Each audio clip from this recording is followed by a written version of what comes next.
I want to make a small but important correction to something I said in a video yesterday. I mentioned that David Eldar was the only person in my entire Scrabble saga who had apologized to me for anything. And it's true that he did apologize to me after I made the blog post in July 2020 when I spoke about how the way he attacked me online had really upset me.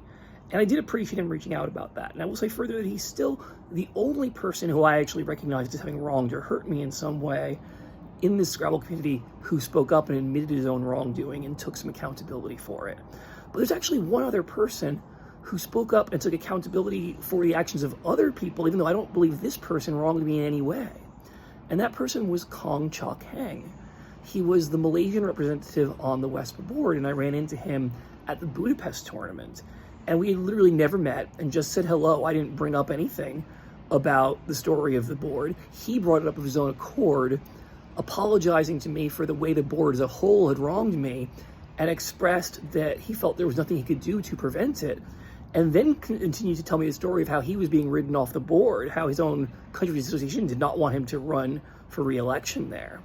So how is it this whole board screwed me over and has been horrible to me, and one person spoke up willfully toward me, who was one of only 2 board members at this event, to tell me an apology on his behalf for the way the board had treated me, and the one other person on that board who was at that tournament in Budapest was Jason Borsma, who immediately and instantly was very rude to me and told me to leave the premises. I didn't get any such rudeness from anyone else besides Jason Borsma and Michael Tang, as I mentioned before. The rest of the people there were fine to me.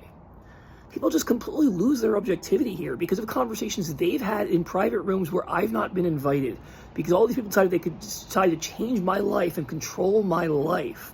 It led to this absurd situation where I showed up to the tournament in Europe, the Continental Scrabble Championship, where I had played every year since 2016. Well, not every year, but a lot of the years since 2016. And I knew a lot of people and was always totally welcome. And because this whole group of other people, most of whom were not even there, had made decisions about me, they convinced Peggy that she couldn't let me play in the tournament, and they did all this fucking shitty stuff. And it's just absolutely disgusting.